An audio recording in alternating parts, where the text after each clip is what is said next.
Buenas tardes a todos. Bienvenidos al segundo seminario online Tipos de cáncer de piel y sus síntomas que GEPAC organiza con motivo del Día Mundial del Cáncer de Piel y Melanoma. Mi nombre es Víctor Romero y voy a ser el encargado de dirigir esta sesión. El objetivo de este seminario es debatir o conversar sobre el impacto que supone el diagnóstico de cáncer de piel y melanoma, tanto físico como emocional, afectando a la vida diaria y a la calidad de vida. Del mismo modo, hablaremos sobre los diferentes tipos de cáncer y los principales aspectos a tener en cuenta. Para ello contaremos con el doctor Ricardo Fernández de Misa, dermatólogo del Hospital Universitario Nuestra Señora de Candelaria y profesor asociado de dermatología en la Universidad de La Laguna. Contaremos también con don Pablo Manzano Oller, paciente con cáncer de piel.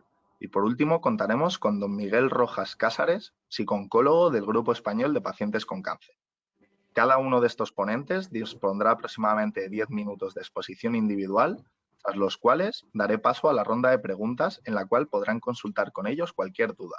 Pueden ir realizando sus preguntas durante todo el seminario a través de la aplicación en el apartado Preguntas del mismo nombre. Y sin más dilación, doy paso al doctor Ricardo Fernández de Misa. Así que, doctor, le permito que nos muestre su pantalla.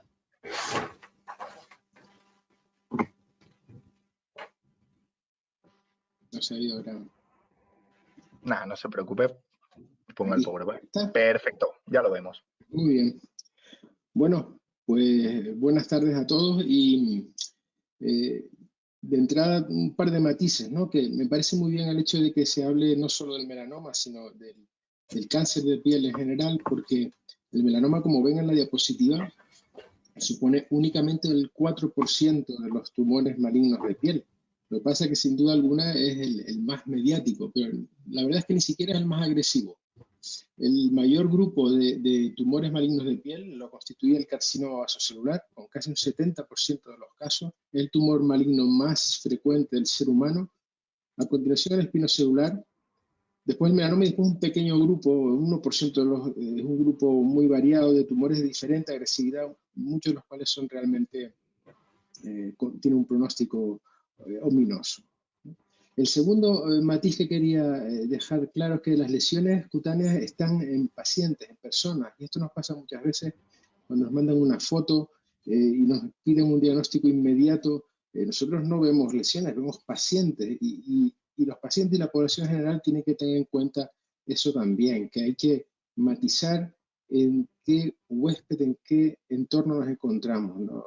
Yo creo que es sentido común que si sabemos que un paciente es un fumador empedernido y aparece una lesión en un labio que no cura, pues hay que sospechar desde el dominio público que puede tratarse de un carcinoma espinocelular. Pero esta diapositiva la traigo sobre todo en lo que refiere a la edad. ¿Y por qué lo digo? Porque muchos padres nos llaman agobiados por el hecho de que los niños a edades muy precoces en la vida desarrollan lunares y tienen una gran preocupación por si se trata de melanoma. Es rarísimo que un niño desarrolle melanoma u otros cánceres de piel.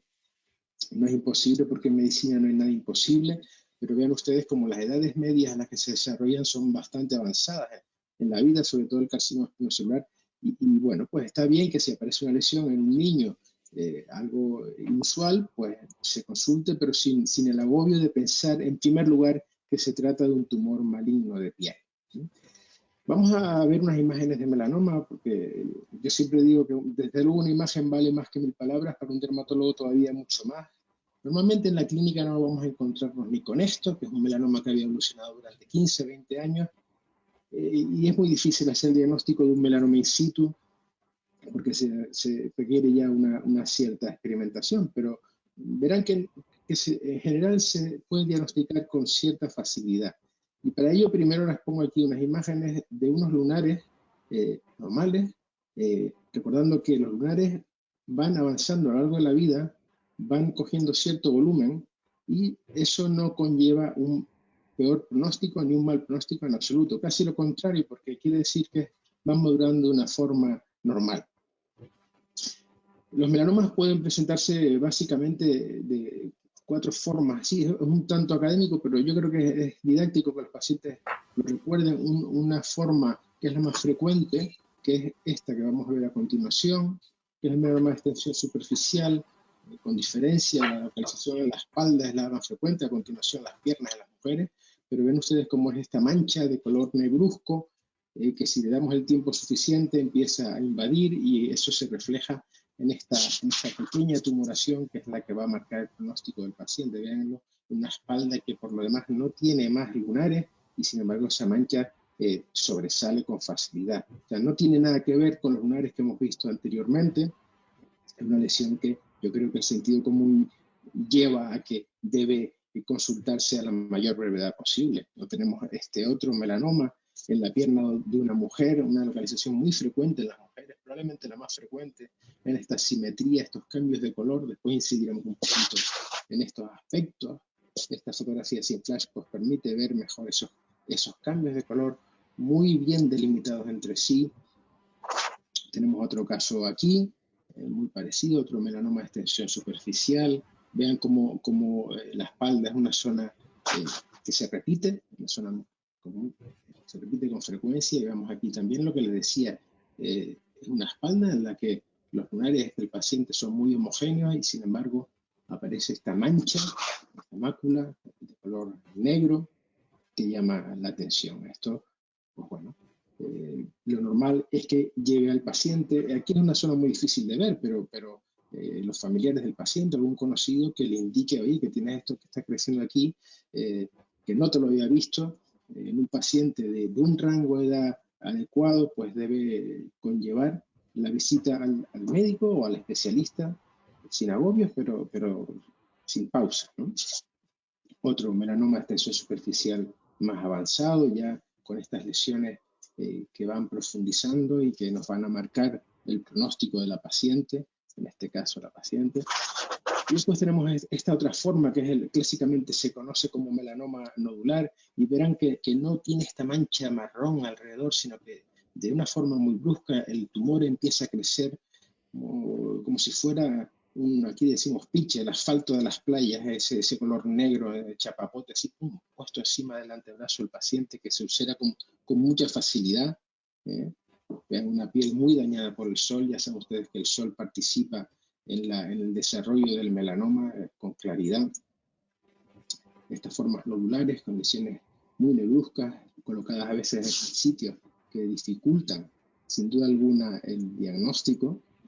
Pero también tenemos esta otra forma lentiginosa acral, que se llama, que en ocasiones es muy difícil de diagnosticar, va destruyendo la uña y va comiendo poco a poco todas estas estructuras, a veces en la planta de los pies.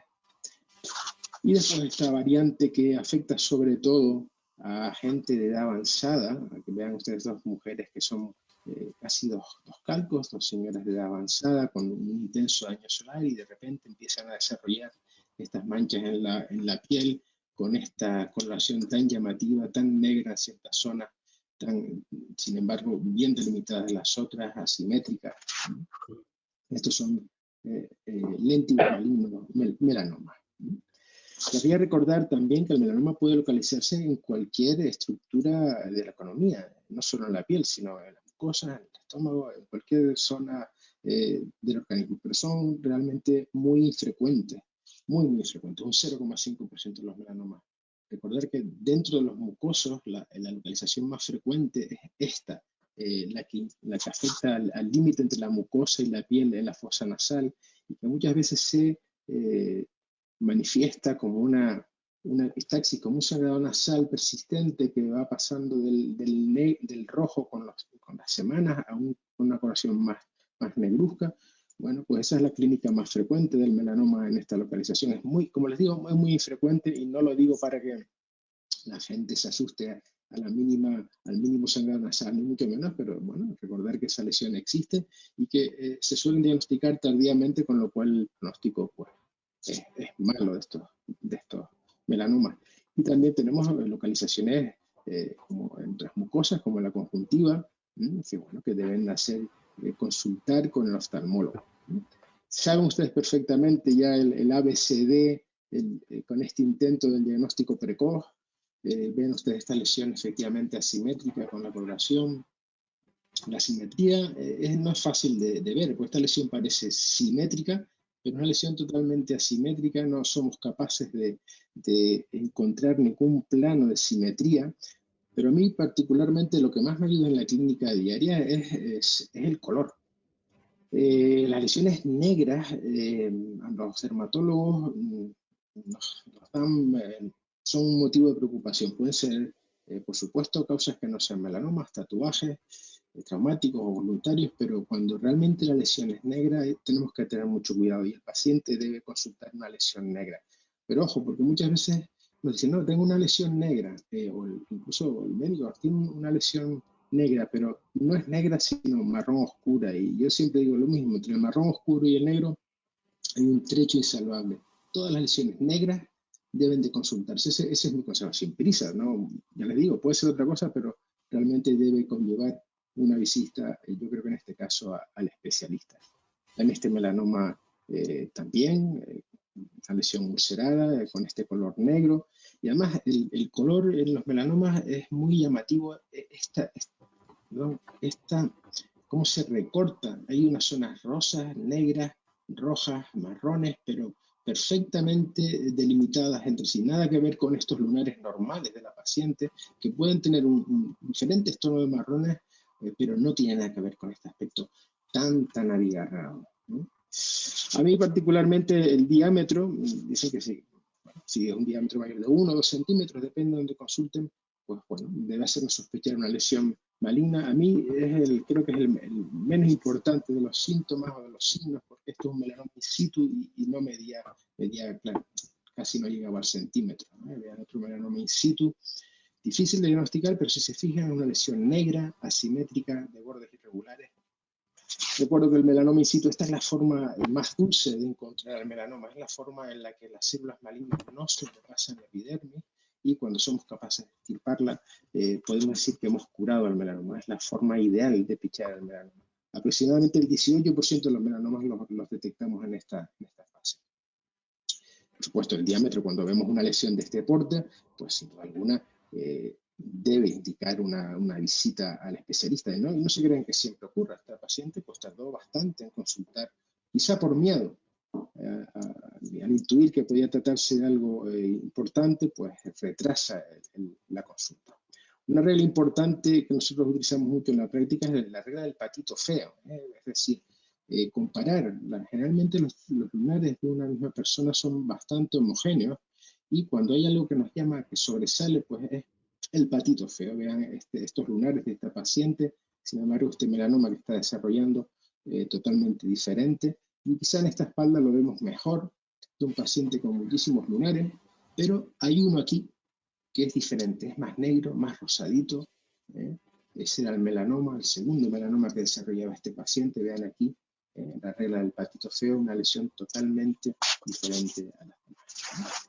El carcinoma escamoso supone, como decíamos, como el 20% de los tumores malignos de piel, y muchas veces comienza con una piel muy dañada por el sol, muy fotodañada, muy fotoenvejecida, con estas lesiones que son queratosis actínicas, y en ocasiones van creciendo, no siempre, muchas veces no se basan en la queratosis actínica, pero bueno, estas lesiones que cuando van cogiendo cuerpo, cuando van haciéndose infiltradas y duras con esa descamación, deben hacernos sospechar que el paciente está desarrollando un carcinoma espinocelular escamoso, como también lo pueden denominar, epidermoide, una lesión infiltrada, dura, se intuye ahí con esta úlcera central, que se ulcera con facilidad, que va cogiendo estos aspectos y estas dimensiones, y que bueno, pues cogida a tiempo, pues se opera y prácticamente diríamos que el 98% de los casos se resuelven. Aquí ven también la forma que se intuye indurada en sitios variados, pero si se fijan prácticamente siempre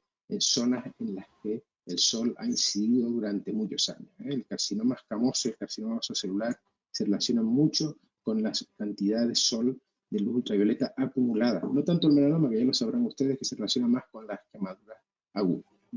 En ocasiones, pues si no se opera, van desarrollando este tipo de lesiones, y lesiones mucho más agresivas, que yo creo que tampoco hay que asustar, sino más hacer docencia, ¿no?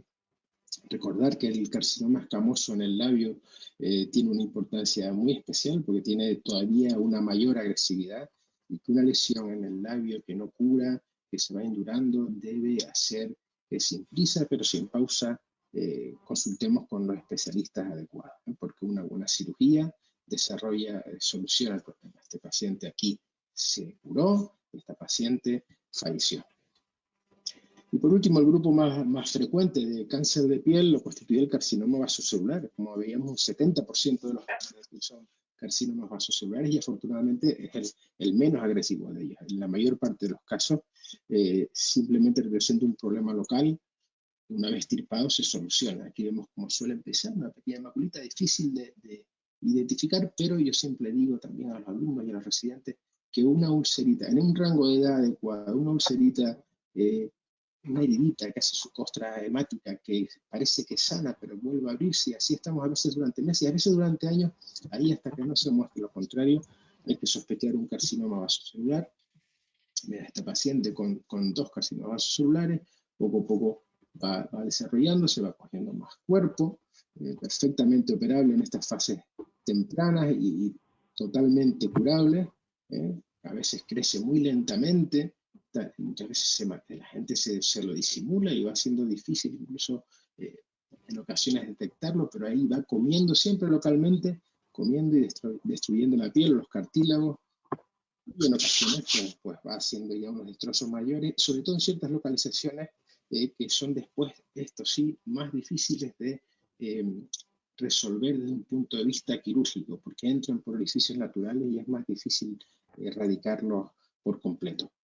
Y después ya este pequeño grupo simplemente pues, recordar dentro de este 1% de tumores muchas veces más agresivos son tumores que crecen con muchísima velocidad. En un mes veamos estos cambios de volumen, y cualquier lesión que crezca con esta velocidad pues debe llevar a la consulta. Las conclusiones siempre nos piden que demos las reglas de oro, pero es muy difícil. Yo les diría que si una lesión conocida se modifica bruscamente, debe llevar a la consulta. Una lesión nueva que crece con rapidez, igual, si hay un sangrado, sin un traumatismo evidente, deberíamos hacer lo mismo. Una úlcera que no cura, como hablábamos, debe consultarse. Esté donde esté, siempre que no toquemos esa úlcera y no cure, hay que consultarla. Atención especial si son lesiones realmente negras, y todo esto que hemos hablado, matizarlo por otros factores del paciente, como veíamos la edad y otras características. Pero bueno, yo creo que son como pequeñas reglas que nos pueden ayudar a detectar tumores, y para acabar siempre recordar que nada se hace malo por quitarlo, y que muchas veces los pacientes nos lo comentan. Si no, es que mi abuelo pues fue al médico, le quitaron eso y se murió. Se murió porque a lo mejor apareció ya en estas fases en las que difícilmente, aunque resolvamos el problema local, la enfermedad se había diseminado por todo el organismo. Y nada más, muchas gracias y perdón por haberme extendido un poquito.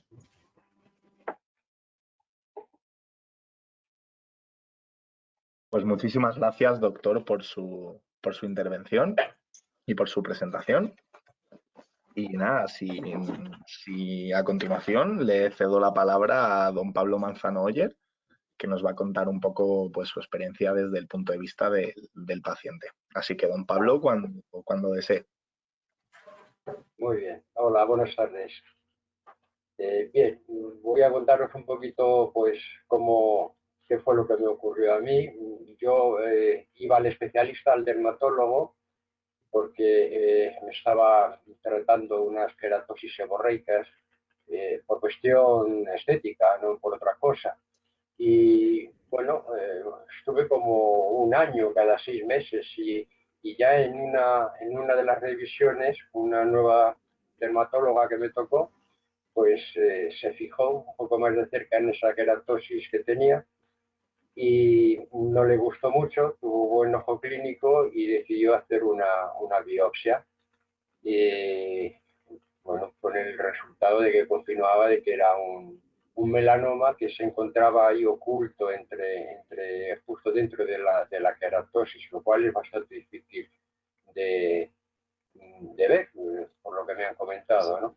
Entonces, una vez confirmado esto, bueno, tengo que decir que yo no sabía ni lo que era la palabra melanoma. Entonces, cuando ya esta dermatóloga me explicó un poco por dónde iban los tiros, pues me metía a buscar información por todos los sitios. En primer lugar, te llevas un shock, ¿no?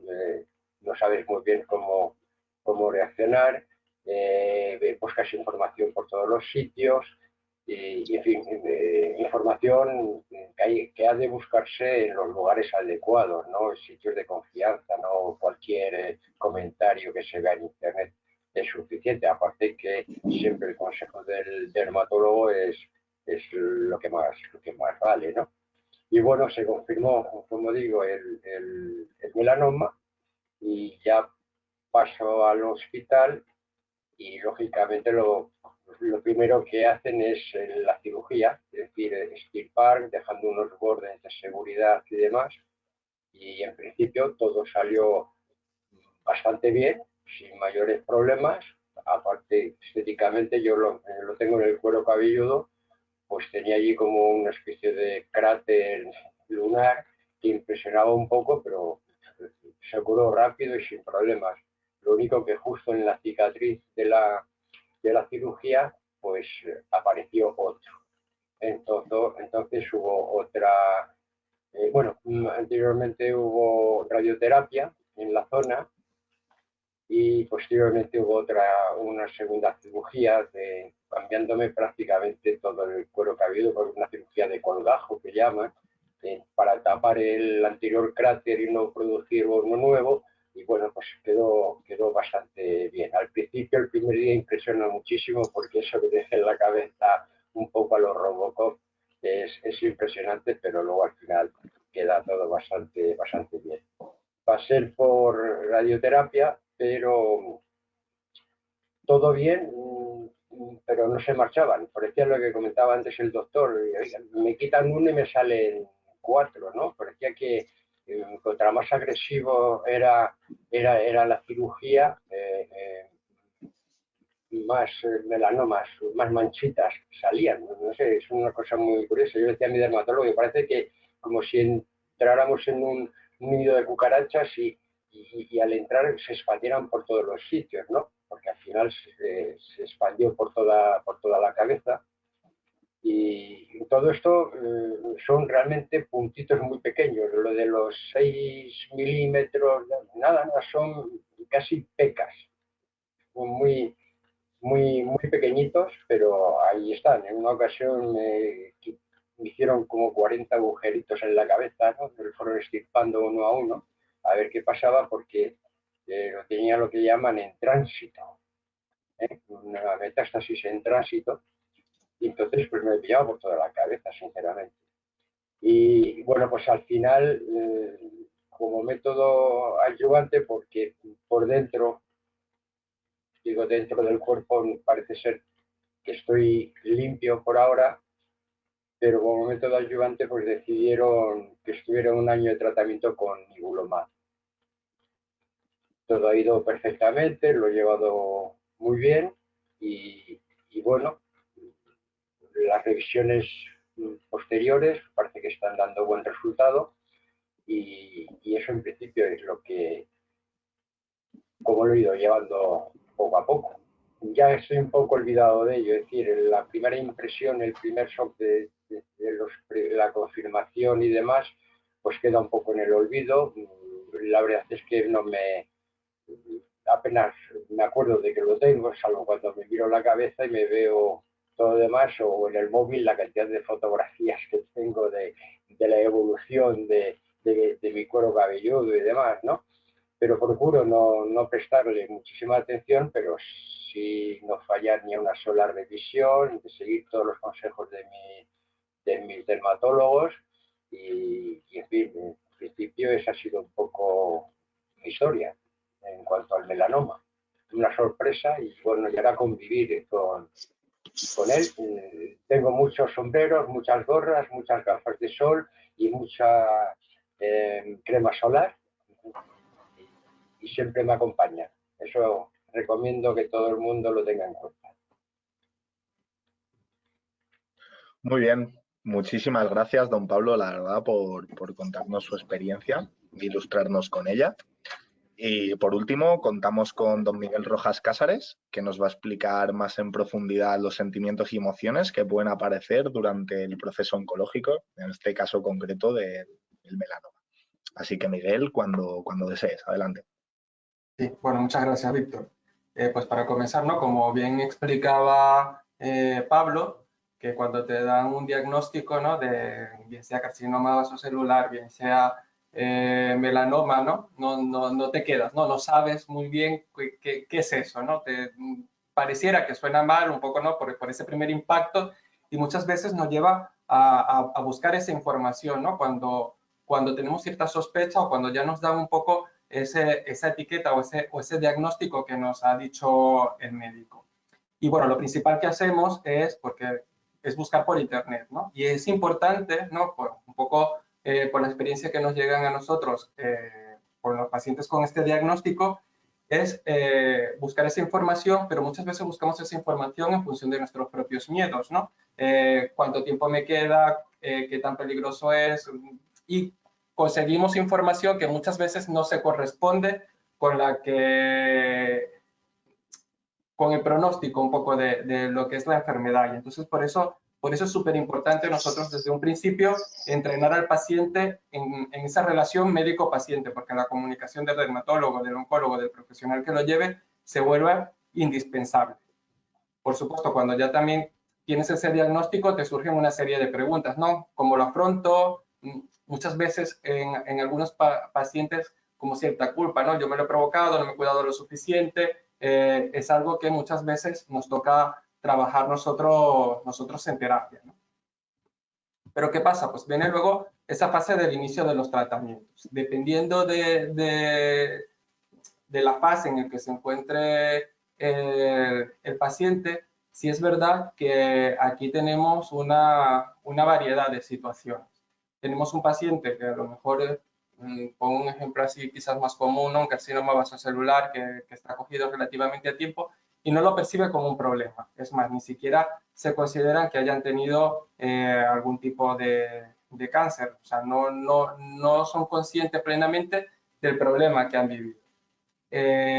Dependiendo también un poco de la zona y de los tratamientos, pues genera cierto impacto también a nivel físico. Sí que tenemos muchos pacientes que, bueno, cuanto lo que es el cuidado de la piel no lo suelen hacer o no son plenamente conscientes, y allí pues también un poco esa labor de nosotros de concientizar, ¿no?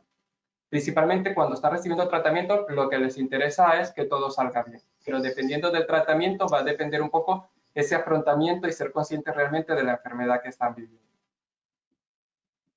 Luego, una vez que pasan los tratamientos, nos dicen, pues bueno, ya ha pasado, ya hablo a lo mejor de este paciente que a lo mejor se le ha operado o que ha recibido un tratamiento específico muy puntual y que a lo mejor son de buen pronóstico. Como digo, el problema allí es sobre todo trabajar esa comunicación con el médico paciente y concientizar, porque no son plenamente conscientes de toda la situación que ellos han experimentado. ¿Qué hacemos nosotros? Un poco desde el principio a fin, pues, aparte de la vinculación médico-paciente, trabajar un poco esas emociones, ¿no? Ese miedo que vuelve otra vez a aparecer, como decía Pablo, ¿no? Muchas veces se termina de hacer el tratamiento y en ocasiones suele aparecer otra vez este tipo de tumor. Entonces, trabajar un poco esos miedos, el temor a la recaída, ¿no? Esa sensación de vivir pero sin que me paralice, sino poder afrontar y llevar, en la medida de lo posible, a hacer una vida normal. Muchos problemas también sociales, ¿no? Y de riesgo, dependiendo un poco de dónde esté localizado, muchas veces nos solemos aislar de nuestro entorno, y es algo que trabajamos y que promovemos desde el área de psicooncología. Tratar de que esas respuestas emocionales o que esa manera de convivir, como lo decía Pablo, sea adaptado a la situación, a su problemática y motivación y aspiraciones que tiene, ¿no? Que, dependiendo de, ¿no? Si está muy avanzado o si el pronóstico de la enfermedad no es, pues ya ahí trabajamos de otra forma. ¿Cómo gestionar esas emociones?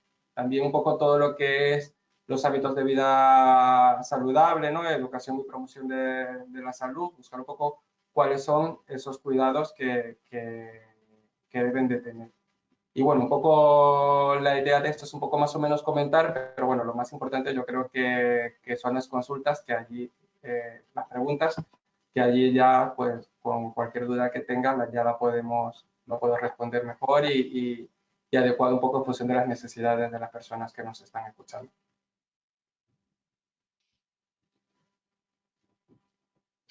Muy bien, Miguel, pues muchísimas gracias por tu intervención también. Y nada, parece que no tenemos ninguna pregunta, que ha quedado todo muy claro. Así que bueno, parece que lo han dejado todas las explicaciones concisas. Así que nada, con esto concluye el seminario Tipos de cáncer de piel y sus síntomas. Muchas gracias a todos los asistentes y a los ponentes por estar hoy con nosotros a través de la pantalla y haber compartido esta tarde para informarnos sobre la importancia del cáncer de piel y sus tipos. Esperamos que les haya gustado y resultado interesante y les recordamos que siempre consulten con su médico especialista ante cualquier signo de alerta. Si quieren volver a ver el seminario o recomendarlo a algún amigo, lo encontrarán guardado en el canal de YouTube de GEPAC y en la web que hemos realizado con motivo del Día Mundial del Cáncer de Piel y Melanoma. Por último, recordamos a todos los asistentes que tanto el doctor como Miguel como don Pablo nos prestan su tiempo de forma altruista, así que desde GEPAC y desde la asociación les agradecemos muchísimo su tiempo y su dedicación. Así que nada, muchas gracias a todos y muy buenas tardes. Gracias. Gracias. Buenas tardes, gracias, adiós.